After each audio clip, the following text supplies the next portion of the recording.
नमस्कार साथियों, स्वागत है आपका हमारे यूट्यूब चैनल में और हम देख रहे हैं हिंदी नेट सेट अध्ययन। यहाँ पर हम देख रहे हैं लाल पान की बेगम कहानी। काफ़ी कम समय बचा है, उसी के दृष्टिकोण से हम पढ़ेंगे। हम ज़्यादा जहाँ पर विश्लेषण करने योग्य है वही, जहाँ पर परीक्षा में पूछे जाने योग्य है वहीं पर मैं विश्लेषण करूँगा, अन्यथा मैं पढ़ते चलूँगा। तो यह सब कुछ हम निःशुल्क पढ़ाते हैं। निःशुल्क अध्ययन करने के लिए हमारे चैनल को सब्सक्राइब कीजिए, लाइक कीजिए और शेयर करना मत भूलिए। प्रारंभ प्रारंभ करते हैं पढ़ना।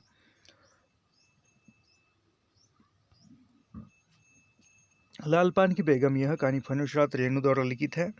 अ, इसमें जो बिरजू की उम्र है 7 साल, चंपिया की उम्र जो है वह है 10 साल। यानी बिरजू की उम्र 7 साल है और चंपिया की उम्र 10 साल है। बिरजू और चंपिया भाई बहन हैं। बिरजू की माँ बिरजू की माँ नाच देखने नहीं जाएगी क्या? बिरजू की माँ शकरकंद उबाल कर बैठी मन ही मन कूद रही थी। अपने आंगन में 7 साल का लड़का बिरजू शकरकंद के बदले तमाचे खाकर आंगन में लोटपोट कर सारी देह में मिट्टी मल रहा था। यानी चंपियाज की माँ, यानी बिरजू की माँ, वहाँ बिरजू क्यों बिरजू की माँ नाच देखने नहीं जाएगी क्या? ये कौन है? यह मखनी फुआ पूछती है। और वहाँ शकरकंद जो है वो उबाले बैठे थे और उबाल कर रखे थे। और वहाँ 7 साल का लड़का बिरजू वह शकरकंद खाने के लिए ये कर रहा था, लेकिन उसके माँ ने उसको अच्छे खासे शकरकंद दिए, इसलिए वह मिट्टी में लोटपोट करके मिट्टी पूरे बदन पर मल चुका था। चंपिया के सिर पर भी चुड़ैल मंडरा रही है। आधे आंगन धूप रहते जो गई है। सवाइन की दुकान छोआ गुड़, यानी वह चंपिया सवाइन की दुकान पर क्या लाने गई है? छवा गुड़। सो अभी तक नहीं लौटी। दिया बाती की बेला हो गई। आज लौट के जरा। बागड़ बकरी की देह में कुकर माची लगी थी, इसलिए बेचारा बागड़ रह रह कर कूद फांद कर रहा था। बिरजू की माँ बागड़ पर मन का गुस्सा उतारने का बहाना ढूंढकर निकल चुकी थी। पिछवाड़े की मिर्च की फूली गांठ बागड़ के सिवा और किसने कलेवा किया होगा? यानी जो पिछवाड़े में किसका फूली गांठ है? तो मिर्च की है। और उसका जो यहाँ पर बागड़ ने हल्ला मचाया है। बागड़ को मारने के लिए वह मिट्टी का छोटा ढेला उठा चुकी थी। यानी बागड़ को मारने के लिए क्या उठा चुकी थी? डंडा, लोहे की सलई और पत्थर। तो क्या उठाया था? मिट्टी का छोटा ढेला उठाया था। याद रखिए, पूछा जा सकता है। उठा चुकी थी कि पड़ोसिन मखनी फुआ की पुकार सुनाई पड़ी। क्यों बिरजू की माँ नाच देखने नहीं जाएगी क्या? बिरजू की माँ के आगे नात और पीछे पगैया न हो तब न फुआ। गरम गरम गुस्से में बूझी नुकीली बात फुआ की देह में धस गई और बिरजू की माँ के हाथ के ढेले को पास ही फेंक दिया। यानी वह बागड़ को न मारा। बेचारी बागड़ को कुकुर माची परेशान कर रही है।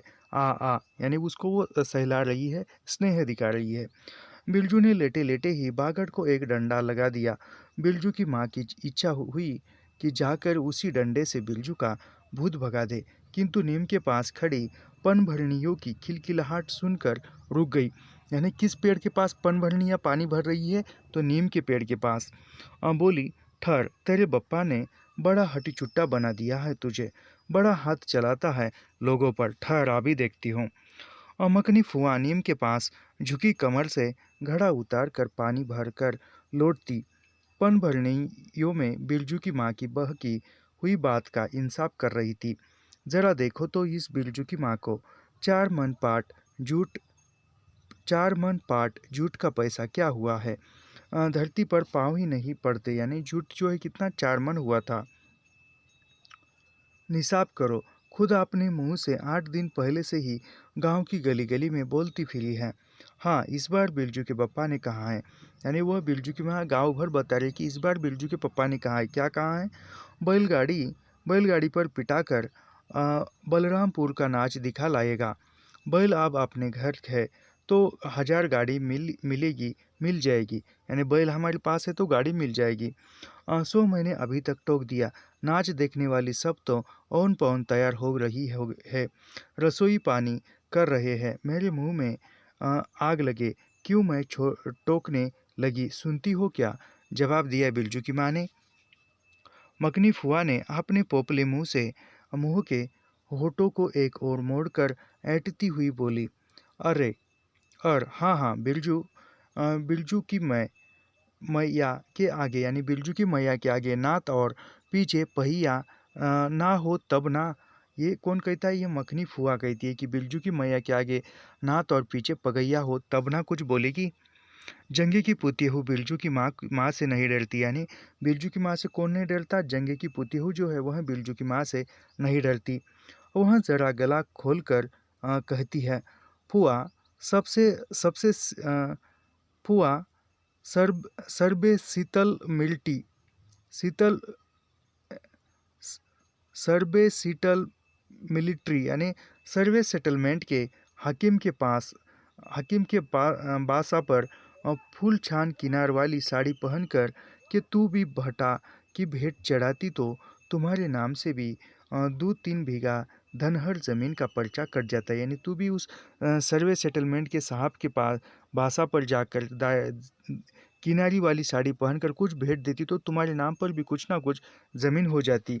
फिर तुम्हारे घर भी आज 10 मन सोना बंग पाट होता, जोड़ा बैल खरीदता, फिर आगे नात और पीछे सैकड़ों पगैया झूलती। यह कौन कहती है? जंगे की पुतीहू फुआ को कहती है।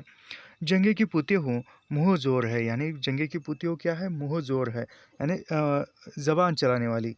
रेलवे स्टेशन के पास की लड़की है, यानी कौन है? रेलवे स्टेशन के पास की लड़की कौन है? जंगे की पुतीहू है। 3 ही महीने हुए गौने की नई बहू को कराई, यानी 3 ही महीने हुए उसकी शादी हुई, गौना करके आई है, यानी ससुराल आई है। और सारे कुर्मा टोली की सभी झगड़ालू सासों से एक हाथ मोर्चा ले चुकी है। यानी बिरजू की माँ, बिरजू, बिरजू के पापा, वह जो कौन है? मखनी फुआ। ये इनके गांव का नाम क्या है? तो कुर्मा टोली है, याद रखिए। और वह कुर्मा टोली के झगड़ालू सासों से 1-2 मोर्चा ले चुकी है, यानी 1-2 लेक्चर ले चुकी है। उसका ससुर जंगी दागी चोर है, यानी जंगी कौन है? तो जंगी जो है वह चोर है, सी किलासी है। उसका खसम रंगी कुर्मा टोली का नामी लटेत, इसलिए हमेशा सोंग खुजाती फिरती जंगे की पुतीहू। बिरजू की माँ के आंगन में जंगे की पुतीहू की गला खोल बोली गुलेल की बोली यासी तरह दंदनाती हुई आई थी। यानी वो जंगे की पुतीहू की बात वह जो है बिरजू की माँ के आंगन तक सुनाई दे रही। बिरजू के माँ ने एक तीखा जवाब खोज कर निकाला, लेकिन मन मनोस कर रह गई। गोबर की ढेरी में कौन ढेला बेचे? यानी गोबर पर पत्थर मारोगे तो हमारे शरीर पर भी वह उठ सकता है, ऐसा वो कहती है। जीभ से झाल को गले में उतार कर बिरजू की माँ ने अपनी बेटी चंपिया को आवाज़ दी, अरे चंपिया, या आज लौटे तो तेरी मुड़ी मरोड़ कर चूल्हे में झोंकती हूँ। यानी ये आज आती है तो तेरी गर्दन मरोड़ कर मैं चूल्हे में डाल दूंगी। दिन दिन बेचाल होती जाती है। गांव में तो अब थिएटर बायोस्कोप का गीत गाने वाली पतोरी या पतेहू सब आने लगी। यानी किसको वो व्यंग्य कर रही है? उस जंगे की पुतियों को। कहीं बैठ के बाजे ने मुरलियाँ सीख रही होगी। हर जा ई हरी चंपिया यानी चंपिया को आवाज़ दे रही है। जंगी की पुतियों ने बिरजू की माँ की बोली का स्वाद लेकर कमर पर घड़े को संभाला और मटक कर बोली, चल दीदिया चल, इस मोहल्ले में लाल पान की बेगम बसती है, नहीं जानती? दोपहर दिन और चौपहर रात बिजली की बत्ती भग भग करती है। यानी जिस प्रकार दोपहर शाम बिजली की बत्ती जिस प्रकार भग भग करती है, उसी प्रकार यहाँ की लाल पान की बेगम करती है। भग-भग बिजली बत्ती की बात सुनकर न जाने क्यों सभी खिलखिलाकर हंस पड़ी। वो पन भरनी यानी पानी भरने वाली महिला है। फुआ की टूटी हुई दंत पंक्तियों के बीच से एक मीठी गाली निकली, शैतान की नानी। यानी वह फुआ किसको शैतान की नानी कहती है? वह जंगी की पुतियों को, नहीं वो बिरजू की माँ को। बिरजू की माँ की आंखों पर मानो किसी ने तेज टॉर्च की रोशनी डाल दी कर चौंधिया दिया। भग भग बिजली बत्ती। 3 साल पहले सर्वे कैंप के बाद गांव की जलन टाड़ी औरतों के एक नई कहानी गढ़ के दिल फैलाई थी चंपिया की माँ के लिए, यानी भग भग बत्ती की। आंगन में रात भर बिजली बत्ती भुक भुकाती थी। यानी आंगन में एक बिजली जो थी खंभे पर वह भुक भुकाती थी। चंपिया की माँ के आंगन में नाक वाले जूते की छाप घोड़े की टाप की तरह चलो जलो जलो और जलो, यानी वो जलो जलो जलो और जलो। चंपिया की माँ के आंगन में चांदी जैसे पाट सूखते देखकर जलने वाली सब औरतें खलिहान पर सोनाली धान के बोझों को देखकर बैंगन का भुरता हो जाएगी। और मिट्टी के बर्तन से टपकते हुए छोआ गुड़ को उंगलियों से चाटती हुई चंपिया यानी है वह मिट्टी के बर्तन से टपकते यानी टपक रहा है कौन? छोआ गुड़ वह ऐसे एक उंगली से चाटती हुई चंपिया आई और माँ के तमाचे खाकर चीख पड़ी यानी माँ ने तमाचों से स्वागत किया।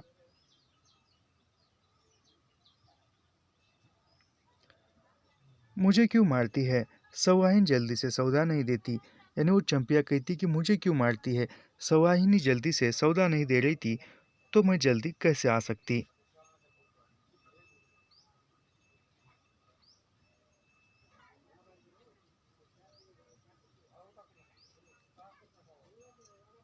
सौवाइन जल्दी सौदा नहीं देती कि नानी, यानी सौदा ही सौवाइन दुकानदारी जो है वही सौदा जल्दी से नहीं दे रही। एक सौवाइन की दुकान पर मोती झड़ते हैं यानी वो करती क्या, एक ही गांव में दुकान है दूसरा नहीं है। जो जड़ गांठ कर बैठी हुई थी। बोल, गले पर लात लात देकर कल्ला तोड़ दूंगी, हर जाई। ये चंपिया की माँ चंपिया को कर रही है। यानी उसका पति उसको ले जाने के लिए नाच देखने नहीं ले जा रहा है, इसलिए वो बच्चों पर गुस्सा निकाल रही है। हर जाई जो जो फिर कभी बाजे ने मुरलिया गाते सुना, चाल चाल सीखने जाती है ट्यूशन की छोकरियों से। यानी ट्यूशन की या टेशन की छोकरी किसको? वो जंगे की पुतियों को। बिरजू की माँ ने चुप कर अपनी आवाज़ अंदाजी की और उसकी बात जंगी की झोपड़ी तक साफ साफ पहुंच गई होगी, यानी उस पतेहू तक बात पहुंच गई होंगी।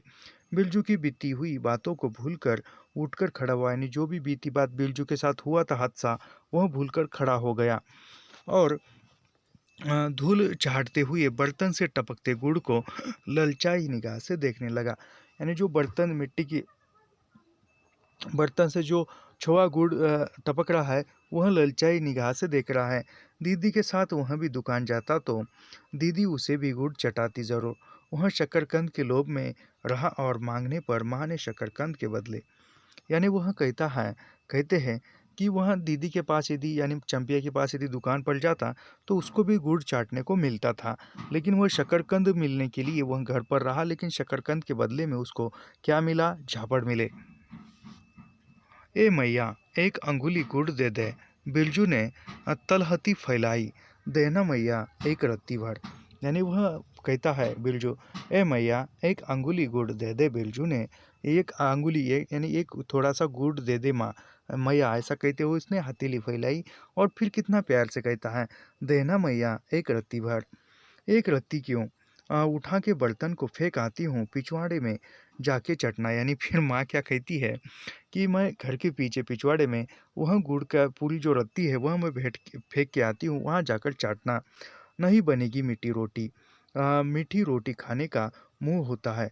बिरजू की माँ ने उबले शकरकंद का सूप रोती हुई चंपिया के सामने रखते हुए कहा, बैठ के छिलके उतार, नहीं तो अभी। यानी वो चंपिया को कहती है कि छिलके उतार, नहीं तो मैं तुम्हारी छिलके उतारूंगी। 10 साल की अभी गांव देहातों में जो माँ होती है वो ऐसा ही बच्चों पर गुस्सा निकालती है सभी का।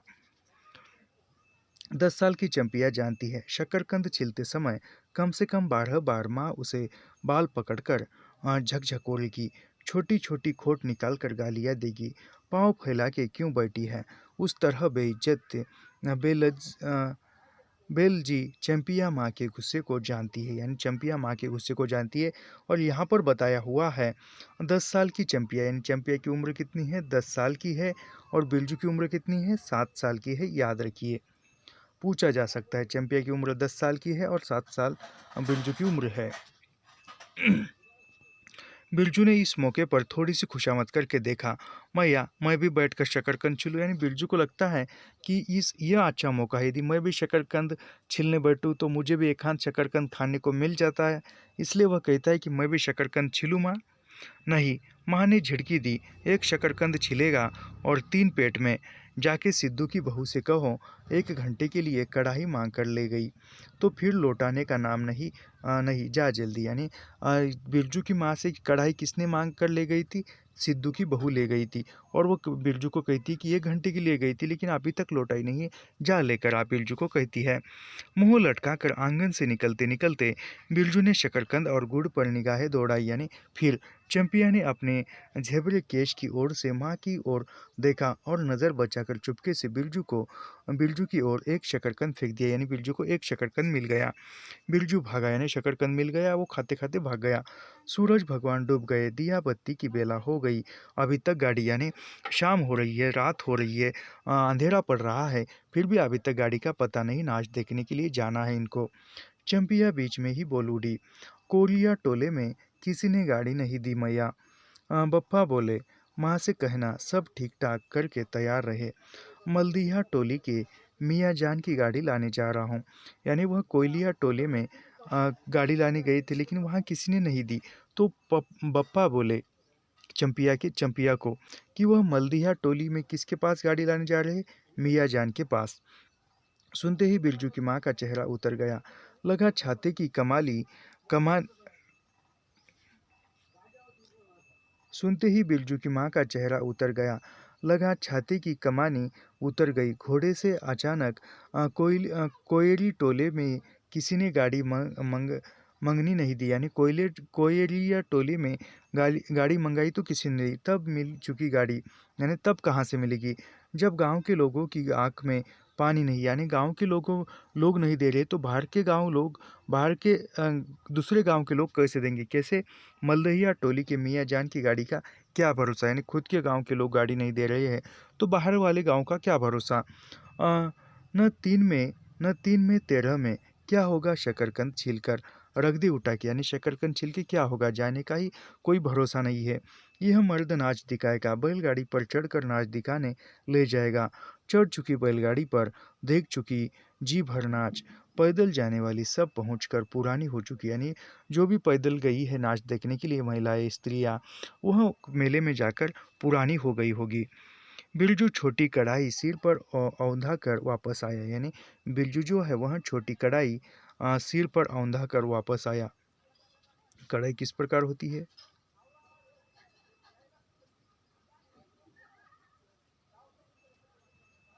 ऐसी ही कुछ तो होती है और इसको ये ऐसा रहता है, इसको ऐसा रहता है, खैर छोड़िए।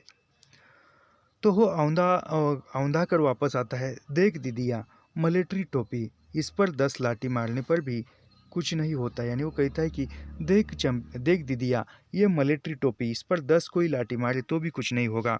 चंपिया चुपचाप बैठी रही, कुछ बोली नहीं, जरा सी मुस्कुराई भी नहीं। बिरजू ने समझ लिया मैया का गुस्सा अभी उतरा नहीं है पूरे तौर से, यानी वो चंपिया कुछ नहीं बोली, क्योंकि चंपिया बोलती तो उसका माँ उसको और ये करती थी।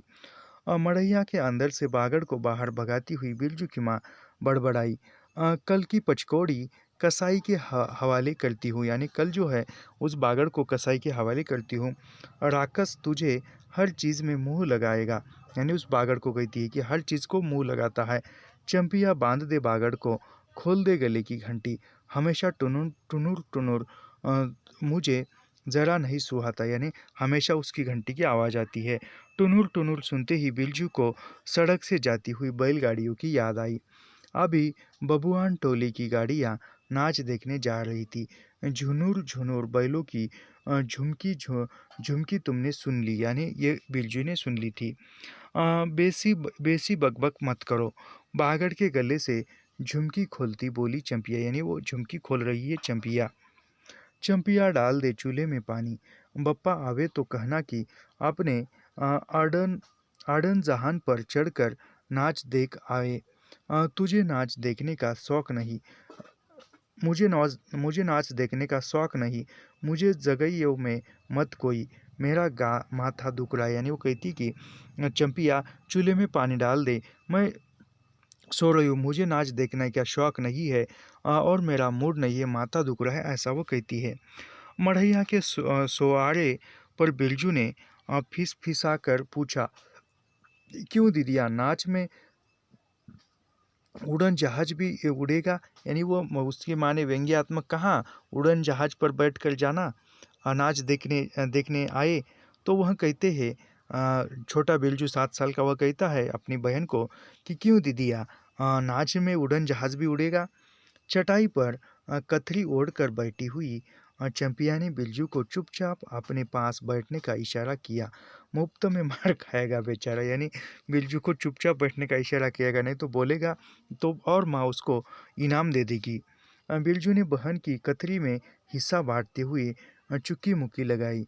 जाड़े के समय इस तरह घुटने पर ठुट्टी रखकर चुक्की मुक्की लगाना सीख चुका है वह। उसने चंपिया के कान के पास मुंह ले जाकर कहा, हम लोग नाच देखने नहीं जाएंगे, गांव में एक पंछी भी नहीं है, सब चले गए। यानी बिरजू अपने बहन के कान में बता रहा है कि गांव में कोई नहीं है, सब लोग नाच देखने चले गए हैं, हम नहीं जा सकते या नहीं जाएंगे क्या। चंपिया को तिल भर भी भरोसा नहीं। संझा तारा डूब रहा है, बप्पा अभी तक गाड़ी लेकर नहीं लौटे, यानी शाम हो रही है, संध्या हो गई है, अंधेरा पड़ रहा है। उसके बप्पा जो है वह अभी तक गाड़ी लेकर नहीं आए हैं, तो चंपिया को भरोसा नहीं है कि जा सकेंगे। एक महीना पहले से ही मैया कहती थी बलरामपुर के नाच के दिन मिट्टी रोटी बनाएगी, यानी यह एक महीना पहले से ही बलरामपुर इम्पोर्टेंट है, अभी पूछा था मेरे ख्याल से 27 अगस्त में।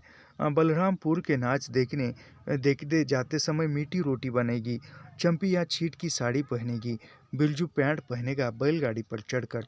यानी वो बिरजू जो है पैंट पहनेगा। एक महीने पहले ही ये सब कुछ बच्चों को सपने दिखाए थे और वह टूट रहे थे। अब चंपिया की भीगी पलकों पर एक बूंद आंसू आ गया। बिरजू का भी दिल भर आया। उसने मन ही मन में इमली पर रहने वाले जीन बाबा को एक बैंगन बैंगन कबूला गांच का सबसे पहला बैंगन उसने खुद जिस पौधे को रोपा है, जल्दी से गाड़ी ले। यानी वो कह रहा है कि इमली पर जो जीन बाबा रहता है उसको कहता है कि मैंने जो बैंगन का पौधा लगाया है उस पर जब पहला बैंगन आएगा मैं तुम्हें चढ़ाऊंगा, भोग दे दूंगा, जल्दी से गाड़ी लेकर बप्पा को भेज दो जीन बाबा। मड़ैया के अंदर बिरजू की माँ चटाई पर पड़ी करवटें ले रही थी। वह पहले से किसी बात का मनसूबा नहीं बांधना चाहिए, ये इम्पोर्टेंट है, याद रखिए, पूछा हुआ है। ओह, पहले से किसी बात का मंसूबा नहीं बांधना चाहिए किसी को भगवान ने मंसूबा तोड़ दिया, यानी भगवान ने मंसूबा तोड़ दिया, उसको सबसे पहले भगवान से पूछना है, यानी उसे भगवान से पूछना है कि क्यों मेरी मन्नत तोड़ दी मंसूबा। यह किस चूक का फल है, फल दे रहे हो भोला बाबा। अपने जानते उसने किसी देवता पितर की मान मनौती बाकी नहीं रखी, यानी जो भी था वह सब कुछ उसने किया है। सर्वे के समय जमीन के लिए कितनी मनौतियाँ की थी, ठीक ही तो महावीर का रोटा तो बाकी है, यानी फिर उसको याद आता है कि महावीर का रोटा तो बाकी है। हाय हृदय, भूल चूक माफ़ करो महावीर बाबा, यानी जो भी भूल हुई है वो माफ़ करो, आपको रोटा चढ़ाना बाकी है, ऐसा वे कहती है। मनौती दूनी करके चढ़ाएगी बिरजू की माँ ने, आप जो है दुगनी मनौती करके चढ़ाएगी। बिरजू की माँ के मन में रह रह कर जंगी की पुतिहू की बातें चुभती है। भग भग बिजली बत्ती, चोरी चमारी करने वाली की बेटी पुतिहू जंगेली जलेगी नहीं। 5 बीघा ज़मीन क्या हासिल की है बिरजू के पप्पा ने। गांव की भाई खोकियों को आंखों में, यानी कि बिरजू के बप्पा के पास कितनी ज़मीन है, 5 बीघा ज़मीन है, याद रखिए 5 बीघा ज़मीन है बिरजू के बप्पा के पास, बिरजू के माँ के पास भी है और बिरजू के पास भी है। क्योंकि बिरजू के बप्पा, बिरजू के माँ, ये एक ही तो है ना। खेत में पाट लगा देखकर गांव के लोगों की छाती फटने लगी, यानी खेत में पाट लगा यानी पानी लगा, धरती फोड़कर पाट लगा है, बैसाखी बादलों की तरह उमड़ते आ रहे हैं पाट के पौधे। तो अलान तो फलान, इतनी आंखों की धार धार भला फसल सहे। जहाँ 15 मन पाट होना चाहिए, सिर्फ 10 मन पाट काट काट पर तोल के ओजन हुआ भगत के यहाँ। इसमें जलने की क्या बात है भला। बिरजू के बप्पा ने तो पहले ही कुरमा टोली के एक एक आदमी को समझाया था, यानी पहले ही एक एक कुरमा टोली के सभी आदमियों को समझाया था। कहा था जिंदगी भर मजदूरी करते रह जाओगे, सर्वे का समय हो रहा है। जब सर्वे का समय आया तो सभी लोगों को कहा था लाठी कड़ी करो तो 2-4 बीघे ज़मीन हासिल कर सकते हो, यानी बिरजू के बप्पा ने सभी को कहा था, कुरमा टोली के लोगों को, इंसानों को, कि अभी जो सर्वे चल रहा है तो लाठी खड़ो करो, अधिकार के लिए लड़ो, तुम्हें भी कुछ ज़मीन मिल सकती है। सो गांव की किसी पुतखोरी का भतार। सर्वे के समय बाबू साहब के खिलाफ खांसी भी नहीं, यानी जो बाबू साहब के खिलाफ कोई नहीं उतरा। बिरजू के पप्पा को कम कम सहाना पड़ा है, यानी बिरजू के पप्पा ने कठिनाई को झेलते हुए ज़मीन हासिल की है। बाबू साहब गुस्से से सर्कस नाच के बाघ की तरह घूमते रह गए। उसका बड़ा बेटा घर में आग लगाने की धमकी देकर गया, यानी बाबू साहब का कौन सा बेटा घर में आग लगाने की धमकी देकर गया? बड़ा बेटा, छोटे बेटे का भी है, याद रखिए। आखिर बाबू साहब ने अपने सबसे छोटे लड़के को भेजा। बिरजू की माँ को मौसी कह के पुकारा। यह ज़मीन बापूजी ने मेरे नाम से खरीदी थी। मेरी पढ़ाई लिखाई उसी ज़मीन की उपज से चलती है। और भी कितनी बातें खूब मोहना जानता है। उतना ज़रा सा लड़का ज़मींदार का बेटा है, यानी छोटा लड़का कहता है कि बाबू साहब का ये ज़मीन मेरे नाम की है, इसमें जो भी उपज होती है, अनाज फसल उगती है, उसके पैसों से मेरी पढ़ाई चलती है। चंपिया बिरजू सो गया क्या? यानी वह बिरजू की माँ पूछ रही कि चंपिया बिरजू सो गया क्या? यहाँ आजा बिरजू, अंदर तू भी आजा चंपिया, यानी अंदर बुला रही है। भला आदमी आए तो एक बार आज। बिरजू के साथ चंपिया अंदर चली गई, यानी वह सबको झोपड़ी के अंदर चली गई। डिबरी डिबरी पूजा दे, बप्पा बुलाए तो जवाब मत देना। खपची गिरा दे, यानी खपची यानी दरवाज़ा लगा दे वो कुंडी की तरह, और डिबरी यानी जो दिया था वह जला बुझा दे।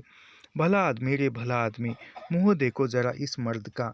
बिरजू की माँ दिन रात मंजा न देती रहती तो ले चुके थे ज़मीन। रोज़ आकर माथा पकड़ के बैठ जाए, मुझे ज़मीन नहीं लेनी है।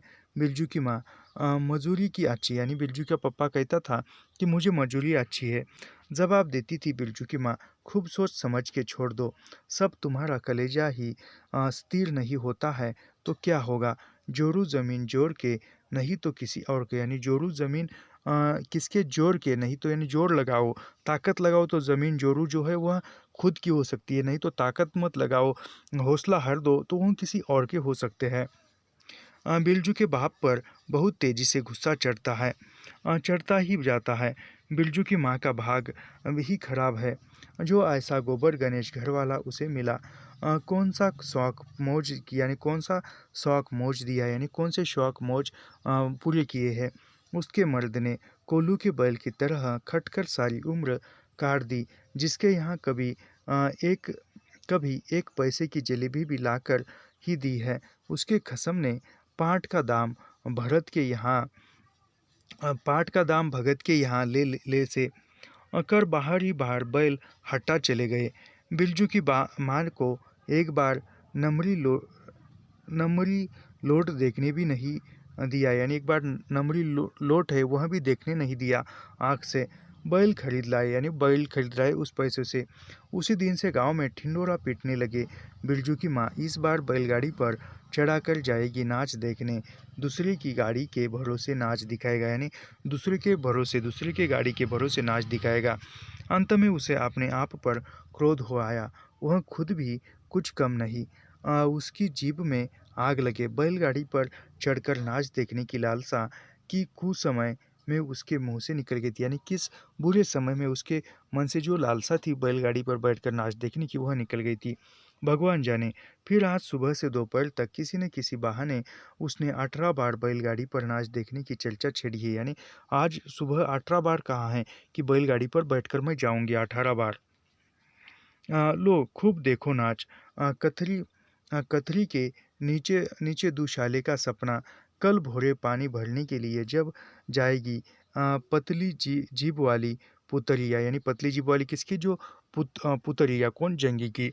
सब हंसेगी, यानी मैं यदि नाच देखने नहीं जाऊंगी तो कल पानी भरने वाली स्त्रियां जो है सब हंसेगी, मजाक उड़ाएगी, हंसती जाएगी। सभी जलते हैं उससे। हाँ भगवान, दाढ़ी जार भी दो बच्चों की माँ होकर भी वह जस की तस है।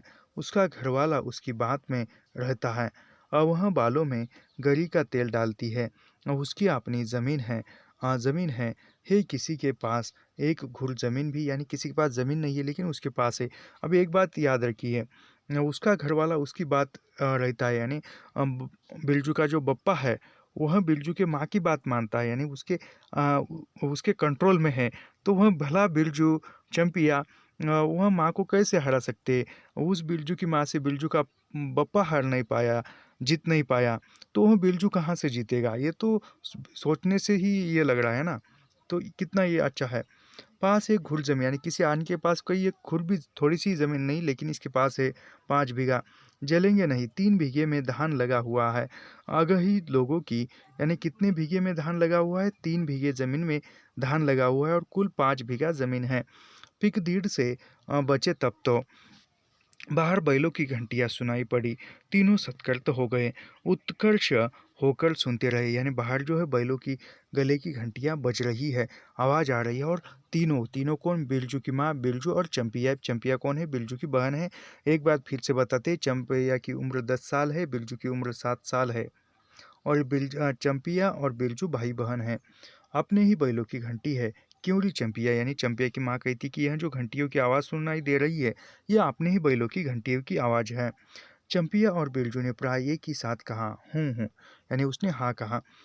चुप, बिरजू की माँ ने फिसफिसाकर कहा, शायद गाड़ी भी है, गड़बड़ाती है। यानी यानी क्या कहा? फिसफिसा, यानी चुपके से कहा कि बिरजू की माँ ने फिसफिसाकर कहा, शायद गाड़ी भी है, ऐसा कहा और वह चुप रही। ऊँ, दोनों ने फिर हुंकारी भरी, यानी दोनों ने हुंकारी भरी। दोनों कौन? बिरजू और बिरजू की बहन चंपिया।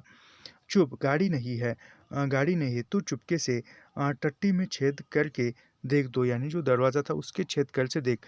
देख तो आ चंपी, भाग के आ चुपके चुपके। चंपिया बिल्ली की तरह होले होले पाँव से टट्टी के छेद से झाँक आई। हाँ मैया, गाड़ी भी है। बिरजू हड़बड़ा कर उठ बैठा। उसकी माँ ने उसका हाथ पकड़कर सुला दिया, यानी बिरजू जा रहा है, उसका हाथ पकड़ खींचा और बैठ, ऐसा आंखों से इशारे करते हुए, कहाँ होगा? बोलो मत, यानी बोलो मत, चुप रहो। चंपिया भी गुदड़ी के नीचे घुस गई। बाहर बैलगाड़ी खोलने की आवाज़ हुई। बिरजू के बाप ने बैलों को जोर से डांटा। हाँ हाँ, आ गए घर। घर आने के लिए छाती फटी जाती थी। ये किसको कहता है? बिरजू का बप्पा। बप्पा तो बैलों को कहता है। बिरजू की माँ ताड़ गई।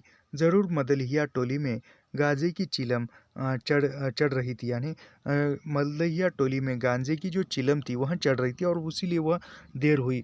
आवाज़ तो बड़ी खनखनाती हुई निकल रही है। चंपिया हाँ, बाहर से पुकार कर कहा। उसके बाप ने बैलों को घास दे दी है। चंपिया। अंदर से कोई जवाब नहीं आया। चंपिया के बाप ने आंगन में आकर देखा तो रोशनी, न चिराग न चूल्हे में आग। बात क्या है? नाच देखने उतावली होकर पैदल ही चली गई। यानी वो सोच रहा है कि आकर देखा, ना ही घर में उजाला है, रोशनी नहीं है, चिराग नहीं है, चूल्हे में आग नहीं है, तो सोचा राह देखकर नाच देखने पैदल ही चली गई। बिरजू के गले में खसखसाहट हुई, यानी ऐसे समय में बिरजू के गले में खसखसाहट हुई। हुई और उसने रोकने की पूरी कोशिश की भी, लेकिन खांसी जब शुरू हुई तो पूरे 5 मिनट तक रुकी नहीं। यानी वो पहले से वो खांसी रोक रहा था, लेकिन रुकी नहीं। खांसी आई तो 5 मिनट तक खांसी होती गई। बिरजू बेटा, बीरज मोहन, यानी बिरजू का नाम क्या है? तो बीरज मोहन बिरजू का नाम है। बिरजू के बाप ने यानी एक बार परीक्षा में पूछा जा सकता है ऐसा घुमाकर प्रश्न। बिरजू की उम्र क्या है? 7 साल। और हमने ऊपर क्या पढ़ा है? नहीं, बीरज मोहन की उम्र क्या है? बीरज मोहन की उम्र क्या है? 7 साल है। हमने ऊपर क्या पढ़ा है? बिरजू ही पढ़ा है। और बीरज मोहन, ये मोहन नाम एक ही बार आया है कहानी में यह, तो ये बिरजू और बीरज मोहन एक ही है, याद रखिए। पुचकार कर बुलाया। मैया घुस्से के मारे सो गई, यानी वह बिरजू ने कहा कि मैया जो है गुस्से के मारे सो गई है। अरे अभी तो लोग जा ही रहे हैं, यानी बिरजू के बप्पा कहते हैं कि अभी तो भी लोग जा रहे हैं मेले में। बिरजू की माँ के मन में आया कि कस कर जवाब दे दे, नहीं देखना है नाच, लौटा दो गाड़ी। यानी बिरजू की माँ के मन में ख्याल आया कि कहूँ कि मुझे नहीं जाना नाच देखने, ऐसे लौटा दो गाड़ी। चंपिया हाँ, उठती क्यों नहीं? ले धान की 25 रख दे। धान की बालियों का छोटा झब्बा झोपड़े के ओसरे में ओसरे पर रखकर उसने कहा, दिया बालो, यानी दिया जलाओ। बिरजू की माँ उठकर ओसारे पर आई। टेढ़ पर टेढ़ पहर रात को गाड़ी लाने की क्या ज़रूरत थी? यानी इतनी रात को गाड़ी लाने की क्या ज़रूरत थी? नाच तो अब खत्म हो रहा है। यानी बिरजू की माँ कहती कि इतनी देर गाड़ी क्यों लाए, रात को क्यों लाए, नाच तो खत्म हुआ होगा। डिबिल की रोशनी में धान की बालियों बालियों का रंग देखते ही बिरजू की माँ के मन का सब मैल दूर हो गया। यानी खेत की फसल, धान देखा, वो बालियाँ देखी धान की, और जो भी मन में गुस्सा था वह खत्म हो गया। धानी रंग उसकी आंखों से उतर कर रोम रोम में घुल गया। कौन सा धानी रंग? यानी जो धान का रंग था। नाच अभी शुरू भी नहीं हुआ होगा। अभी अभी बलरामपुर के बाबू की सपनी गाड़ी मोहनपुर होटल बंगला से हकीम साहब को लाने गई। यानी अभी तक हकीम साहब भी नहीं गए हैं। ये बलरामपुर नाम आया है, याद रखिए, पूछा जा सकता है। इस साल आखिरी नाच है। 25 टट्टी में खोज दे, अपने खेत का है। यानी जो बालिया है धान की वह लगा दे छप्पर में, ऐसा वो कहते हैं। अपने खेत का हुलसती हुई बिरजू की माँ ने पूछा, पक गए धान? यानी बिरजू की माँ ने उत्साह से पूछा, पक गए धान? नहीं, 10 दिन में अगहन चढ़ते चढ़ते लाल होकर झुक जाएगी। सारे खेत की बालियाँ। मदलिया टोली पर जा रहा था। अपने खेत में धान देखकर आंखें जुड़ा गई। यानी अपने खेत पर धान देखे तो वहीं पर मैं देखता रहा। सच कहूँ, 25 तोड़ते समय उंगलियां काँप रही थी मेरी। बिरजू ने धान की एक बाली से एक धान लेकर मुंह में डाल दिया। यानी बिरजू ने एक धान की बालियों से एक धान लिया और अपने मुंह में डाल लिया, और उसकी माँ ने एक हल्की डांट दी। कैसा कैसा लुक्कड़ है रे तू! इन दुश्मनों के मारे कोई नेम धर्म बचे। यानी ऐसा माना जाता है कि जो भी फसल आती है, फसल का जो पहला ये खाने से पूर्व ऐसे भगवान को दिखाते हैं भोग।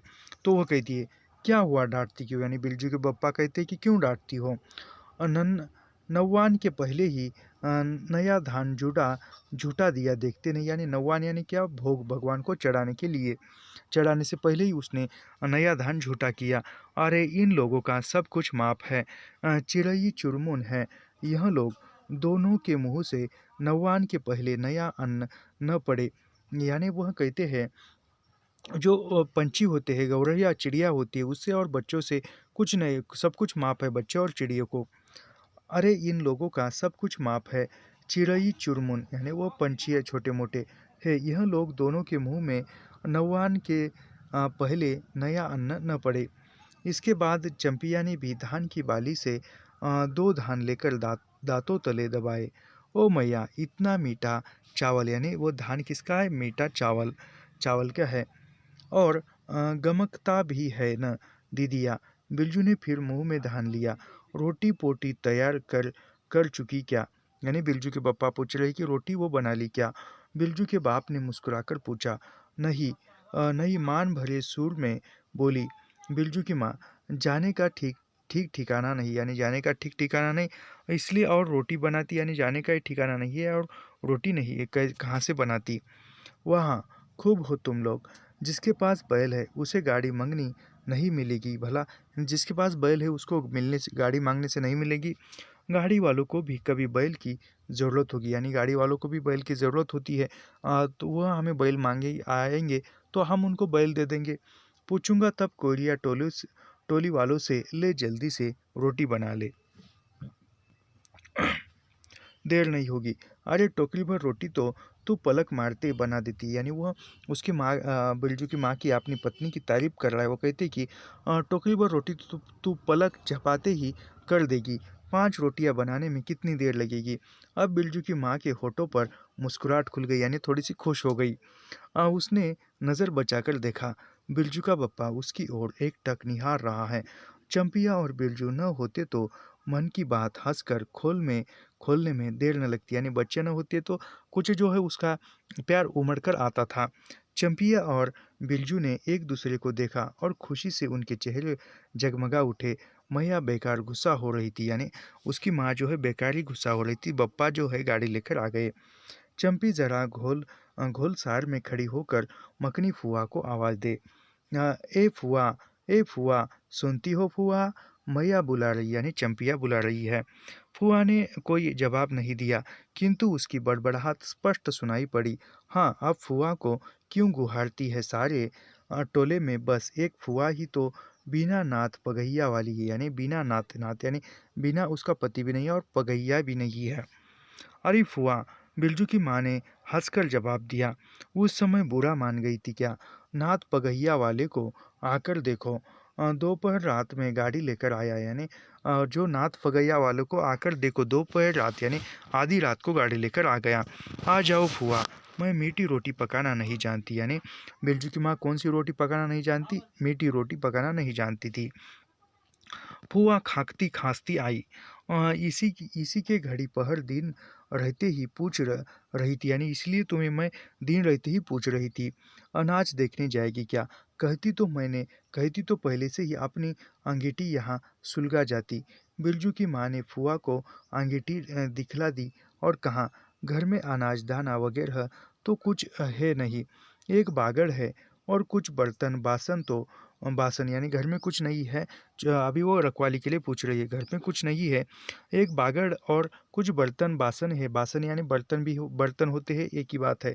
सो रात भर के लिए यह तंबाकू रख जाती हूँ, यानी रात भर के लिए तंबाकू। अपना हुक्का ले आई हो ना फुआ, यानी जो हुक्का यानी उसमें तंबाकू भर के पीते थे। फुआ को तंबाकू मिल जाए तो रात भर क्या 5 रात बैठकर जाग सकती है, यानी फुआ को यदि तंबाकू मिल जाए तो एक रात क्या 5 रात भी जाग सकती है। फुआ ने अंधेरे में टटोल कर तंबाकू का अंदाज किया। ओहो, हाथ खोलकर तंबाकू रखा है बिरजू की माँ ने, यानी बहुत सारा। और एक वहाँ सवाई राम कहो उस रात को अफीम की गोली की तरह एक मटर भर तंबाकू रख गई थी, यानी जो सवाइन है दुकानदारिन, उसने सिर्फ एक आफू की गोली की तरह यानी एक थोड़ा सा ही तंबाकू रख दिया था। चली गई। गुलाब बाग मेले और कह गई, यानी याद रखिए ये प्रश्न आज तक बना नहीं है, लेकिन आप बनेगा। किसी सेट में भी नहीं बना है और नेट में भी नहीं बना है, लेकिन आप बनेगा। यह प्रश्न 100% बनेगा। सौवाइन किस मेले कहाँ मेला देखने गई थी? किस मेले में गई थी सौवाइन? तो गुलाब बाग मेले में गई थी, याद रखिए। उस रात को अफीम की गोली की तरह एक मटर भर तंबाकू रख कर चली गई गुलाब बाग मेले और कह गई कि डिब्बी भर तंबाकू है। याद रखिए, ये प्रश्न बना नहीं है, लेकिन अब बन सकता है। कौन सा प्रश्न बन सकता है यहाँ से? लाल पान की बेगम कहानी में सवाइन कहाँ का नाच देखने गई थी? तो गुलाब बाग मेले का, याद रखिए। कितना इंपॉर्टेंट प्रश्न, ऐसे ही बारीकी से प्रश्न बन रहा है आजकल। बिरजू की माँ चूल्हा सुलगाने लगी। चंपिया ने शकरकंद को मसल कर गोले बनाए, यानी वह चूल्हा जलाने लगी और चंपिया ने वह शकरकंद को मसल कर गोले बनाए और बिरजू सिर पर कढ़ाई, यानी बिरजू जो फिर से सिर पर कढ़ाई औंधा कर अपने बाप को दिखलाने लगा। मलेट्री टोपी, इस पर 10 लाठी मारने पर भी कुछ नहीं होगा। सभी ठट्ठा कर हंस पड़े। बिरजू की माँ, यानी पहले बिरजू की माँ गुस्सा हुई थी इसी बात पर, मलेट्री टोपी पर, लेकिन अब हंस पड़ी। बिरजू की माँ हंसकर बोली, ताके पर 3-4 मोटे शकरकंद है, यह शकरकंद है, दे दे बिरजू को। यानी तब वो चंपिया ने इसने शकरकंद मांगे तो शकरकंद के बदले झापड़ मिली, लेकिन अब उसकी माँ उसको शकरकंद दे रही है। बेचारा शाम से ही, यानी शाम से ही मांग रहा था। बेचारा मत कहो मैया, खूब सहारा है, यानी वो कहती है अब चंपिया चहकने लगी, यानी चंपिया खुश हुई, उसको कहती कि बेचारा मत कहो, उसको बहुत सहारा है, उसके बहुत कुछ है। तुम क्या जानो कथरी के नीचे मुंह क्यों चल रहा था बाबू साहब का, यानी जो छुप कर क्या कर रहा था। वह चंपिया कहती कि कथरी के नीचे, यानी उसने एक शकरकंद फेंका था। ही यानी बिरजू हंसता है। बिरजू के टूटे बिरजू के टूटे दूध के दांतों की फांक से बोली निकली, बिले ब्लैक मार्टिन में 5 शकरकंद खा लिया, हा हा हा हा। ब्लैक मार्टिन यानी वह तोतली बोली, यानी वो थोड़ा सा ये कहता है, बिरजू के टूटे टूटे दूध के दांतों की फांक से बोली निकली, ब्लैक माल्टिन बिल ब्लैक मार्टिन में 5 शकरकंद खा लिया, यानी बिरजू ने ब्लैक करके यानी चोरी से कितने शकरकंद खाए? तो 5 शकरकंद खाए, याद रखिए। फिर वो हंसता है। सभी फिर ठटकार हंस पड़े। बिरजू की माँ ने फुआ का मन रखने के लिए पूछा, एक एक कनवा गुड़ है, आधा आधा दो फुआ, यानी वो रोटी बनाने के लिए मीठी, एक कनवा गुड़ है, आधा दो क्या फुआ? फुआ ने गर्दन गदगद होकर कहा, अरे शकरकंद तो खुद मीठा होता है, यानी शकरकंद जो पहले से ही मीठा होता है, अपना क्यों डालोगी? जब तक दोनों बैल बैल दाना घास खाकर एक दूसरे की देह को जीभ से चाट रहे थे, यानी बैल ने जो भी दाना था जो भी घास था वो खाया और एक दूसरे को जब जीभ से चाट रहे थे। बिरजू की माँ तैयार हो गई। चंपिया ने छीट की साड़ी पहनी और बिरजू बटन के आबाहों में पैंट के पटसन की टोरी बांधने लगा। यानी बिरजू को जो पैंट पहनने लगा तो उसमें जो बटन नहीं था, जो एक डोरी यानी वह कमर जो है वो कसी रहे, पैंट जो है नीचे न आए, इसको वो डोरी बांधते थे, उसको पटसन कहते थे, याद रखिए। बिरजू ने माँ के आंगन से बिरजू के माँ के आंगन से निकल गांव की ओर कान लगाकर सुनने की चेष्टा की। ऊँ इतनी देर तक भला पैदल जाने वाले रुके रहेंगे, यानी इतनी देर तक पैदल जाने वाले भी चले गए होंगे। पूर्णिमा का चांद सिर पर आ गया है। कौन सा चांद? पूर्णिमा का चांद। अमावस्या का चांद नहीं होता, याद रखिए। पूर्णिमा का चांद, अमावस्या का चांद नहीं होता, पूर्णिमा का ही चांद होता है। वैसे पूर्णिमा के बाद भी चांद होता है, लेकिन यहाँ पर पूर्णिमा के चांद की बात आई है। पूर्णिमा का चांद, आपको ये कहानी सुनते समय मैं पढ़ा रहा हूँ तो आपको आपका चांद याद आएगा, ये बात अलग है। आपका चांद आपके घर पर रहेगा, लेकिन परीक्षा में यही चांद पूछेगा। कौन सा चांद? तो पूर्णिमा का चांद। पूर्णिमा का चांद सिर पर आ गया है। बिरजू की माँ ने असली रूपा का मग मग टिक्का पहना है। आज पहली बार बा बिरजू के बप्पा को हो क्या गया है? गाड़ी जोतता क्यों नहीं? मुंह की ओर एकटक देख रहा है, मानो नाच की लाल पान की, यानी मानो नाच की लाल पान की बेगम जो है वह बिरजू की माँ है। ऐसा बिरजू के बप्पा को लग रहा है और एकटक देख रहा है। उसके मन में भी कुछ प्यार उमड़ रहा है। उसको हम क्या कह सकते हैं आजकल की भाषा में, वो जान छोड़ दीजिए। गाड़ी पर बैठते ही बिरजू की माँ की देह में एक अजीब गुदगुदी लगने लगी। अभी गुदगुदी वहाँ, इसकी पहली जो कहानी पढ़ी हमने पंचरात रेणु की तीसरी कसम, उसमें गुदगुदी शब्द आया था और इधर भी आया। उसने बांस की बल्ली को पकड़कर कहा, गाड़ी पर अभी बहुत जगह है, जरा दाहिनी सड़क से गाड़ी हाँकना। बैल जब दौड़ने लगे और पहिया जब चू चू करके घर घराने लगा तो बिरजू से नहीं रहा गया। उड़न जहाज की तरह उड़ाओ ना बप्पा, यानी वो गाड़ी चलने लगी, बैल दौड़ने लगे तो वह रहा नहीं गया वो, क्योंकि व्यंग्यात्मक शब्द बिरजू की माँ ने कहा था कि उड़न जहाज पर नाच देखने जाओगे, तो वह कहता है कि उड़न जहाज की तरह उड़ाओ ना बप्पा गाड़ी को। गाड़ी जंगी के पिछवाड़े पहुंची, यानी जंगी के घर के पीछे की तरफ। बिरजू की माँ ने कहा, जरा जंगी से पूछो ना, उसकी पुतिहु नाच देखने चली गई क्या? गाड़ी के रुकते ही जंगी के झोपड़े से आती हुई रोनी की आवाज़ स्पष्ट हो गई। बिरजू के बप्पा ने पूछा, अरे जंगी भाई, काहे काहे कन रोहट हो रहा है आंगन में, यानी क्यों रोना रुलाना हो रहा है आंगन में? चलो, हमारे ही घर के पास से गाड़ी जा रही है, आवाज़ आती होंगी आपको भी। जंगी घूर ताप रहा था। बोला, क्या पूछते हो रंगी? यानी रंगी बलरामपुर से लौटा नहीं, यानी जंगी के बेटे का नाम क्या है? रंगी, और वह बलरामपुर से लौटा नहीं। पुतोहिया नाच देखने कैसे जाए, यानी पुतोहिया नाच देखने कैसे जाए, किसके साथ? आसरा देखते देखते उधर गांव की सभी औरतें चली गई, यानी रंगी की राह देखते देखते सभी औरतें चली गई, यानी जंगी की बेटे का नाम रंगी है और रंगी नहीं आया था। अरे ट्यूशन वाली, तो रोती है काहे? बिरजू की माँ ने पुकार कर कहा, आ जा, झट से कपड़ा पहनकर, सारी गाड़ी पड़ी हुई है, बेचारी आ जा। यानी वह जंगे की पुतियों को बिरजू की माँ कहती है कि अरे टीशन वाली, तू क्यों रोती है? पूरी गाड़ी खाली है, आ जा।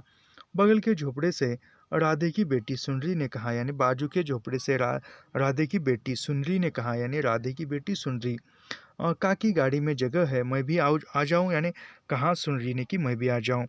बांस की झाड़ी के उस पार लरेना खवास का घर है, यानी बांस की झाड़ी के उस पार किसका घर है?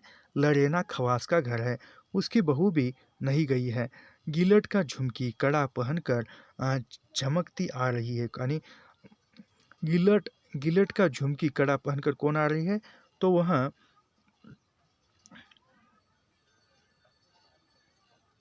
लरेना खवास की बहू आ रही है। आ जा, जो बाकी रह गई है सब आ जाए, यानी जो भी गई नहीं है, जा नहीं सकी है, वो आ जाए, ऐसा वो कह रही है। जंगी की पुतेहु लरेना की बीवी और राधे की बेटी सुनरी तीनों गाड़ी के पास आई। बैल ने पिछला पैर फेंका। बिरजू के बाप ने एक भद्दी गाली दी, साला लथाड़ मार कर लंगड़ी बनाएगा पुतिहु को, यानी बैल पीछे के पाँव छटक रहा है तो वो कहता है कि साला लंगड़ा करेगा पुतिहु को। सभी ठठाकर हंस पड़े। बिरजू के बाप ने घूंघट में झुकी दोनों पुतियों को देखा। उसे अपने खेत की झुकी हुई बालियों की याद आ गई। यानी हर एक किसान में ऐसा होता है, हर एक सौंदर्य में वह अपने फसल को देखने का प्रयत्न करता है। जैसे कोई यदि प्रियकर हो, कोई प्रियकर अपनी प्रेयसी में, समझो कोई एक किसान है और उसको किसी से प्रेम हो जाता है और वो अपने वो खेत में गया है, आपकी वो गाय बैलों के पास गया है। वहाँ गाय का बछड़ा जिस प्रकार कोमल होता है, उस कोमलता में, गाय के बछड़े के कोमलता में उसको उसकी प्रेयसी याद आएगी। तो वह है, क्योंकि ये प्राकृतिक ये होता है चित्रण। जंगी की पुतियों का गौना 3 ही मास पहले, यानी जंगी की पुतियों का गौना कितने मास पहले होता? 3 मास पहले हुआ। गौने की रंगीन साड़ी से कड़वे तेल और लटवा सिंदूर की गंध आ रही। बिरजू की माँ को अपने गौने की याद आई। उसने कपड़े की गठरी से 3 मीठी रोटियां निकालकर कहा, खा ले एक एक करके। एक-एक करके सिमराहस के सरकारी कूप में पानी पीना है, यानी सरकारी कूप से पानी पिएंगे। और कितनी रोटी खाने के लिए दी जंगे के पोतियों को उसको? तो 3 रोटियां याद रखिए। गाड़ी गांव से बाहर होकर धान के खेतों के बगल से जाने लगी। चांदनी कातिन की खेतों से धान के झड़ते फूलों की गंध आती है। बांस की झाड़ी में कहीं द्विधि की लता फूली है। जंगे की पुतियों ने एक बीड़ी सुलगाकर बिरजू की माँ की ओर बढ़ाई। यानी जंगे की पुतियों बीड़ी पीती है और वो पीते हुए जलाकर बिरजू की माँ की ओर देती है। बिरजू की माँ को अचानक याद आई चंपिया, सुनरी लरेना की बीबी और जंगे की पुतियों। ये चारों गांव में बाइस्कोप का गीत गाना जानती है। यानी गांव में मर्दी है, गांव में कौन कौन जो है वहाँ बाइस्कोप का गीत गाना चाहती है? चंपिया, सुनरी, लरेना की बीबी और जंगे की पुतियों। चंपिया, सुनरी, लरेना की बीबी और जंगे की पुतियों यह बाइस्कोप का गीत गाना जानती है। गाड़ी की लीक धन खेतों के बीच होकर गई। चारों ओर गौने की साड़ी खसखसाहट जैसी आवाज़ होती। बिरजू की माँ के माथे के मंग टीके पर चांदनी छिटकती है। अच्छा, अब एक बाइस्कोप का गीत गा तो चंपिया, यानी वो चंपिया को कहती है कि अब एक बाइस्कोप का गीत हो जाइए। डरती है काहे, यानी डरती है काहे, जहाँ भूल जावेगी बगल में मास्टरनी बैठी है। मास्टरनी कौन? चंगी की पुतिहू बैठी है, वह बता देगी।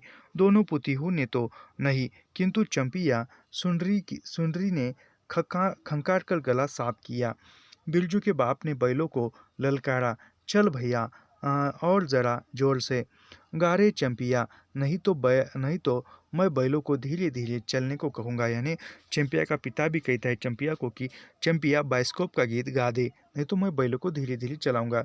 जंगे की पुतियों ने चंपिया के कान के पास घूंघट ले जाकर कुछ कहा और चंपिया ने धीमे धीमे से शुरू किया, चंदा की चांदनी। यानी चंपिया कौन सा गीत गाती है? चंदना। बाजे ने मुरलिया पहले इसका जिक्र आया और बाद में चंदा की चांदनी। बिरजू को गोद में लेकर बैठी उसकी माँ। इच्छा हुई कि वह भी साथ साथ गीत गाए। बिरजू की माँ ने जंगी की पुतियों को देखा, धीरे धीरे गुनगुना रही है वह भी। कितनी प्यारी पुतियों है। गौने की साड़ी से एक खास किस्म की गंध निकलती है। ठीक ही तो कहा है उसने, बिरजू की माँ बेगम है। यानी बिरजू की माँ को बेगम किसने कहा है? जंगी की पुतियों ने। ठीक ही कहा है उसने, बिरजू की माँ बेगम है, लाल पान की बेगम। यह तो कोई बुरी बात नहीं है। हाँ, वह सचमुच लाल पान की बेगम। बिरजू की माँ ने अपनी नाक पर दोनों आँखों को केंद्रित करके चेष्टा करके अपने रूप की झाली दिखी। यानी खुद का रूप ऐसे अपना नाक दिखती है, बाकी कुछ नहीं दिखता।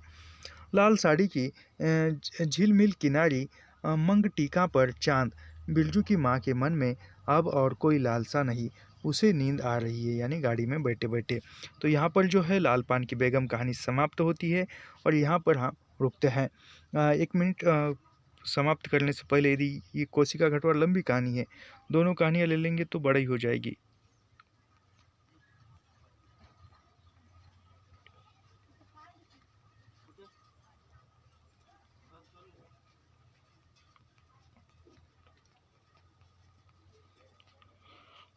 बड़ी कहानी है, इसको हम बाद में ही देखेंगे। तो एग्ज़ाम नज़दीक है, तो जल्दी-जल्दी अध्ययन कीजिए, जितना हो सके उतना जो छोटी-छोटी रचनाएँ जैसे कहानी, निबंध, नाटक ये पूरी लाइन टू लाइन पढ़ने का प्रयास कीजिए।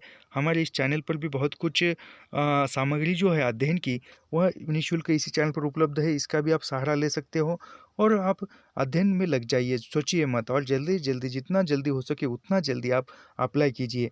तो यहाँ पर हम रुकते हैं, धन्यवाद।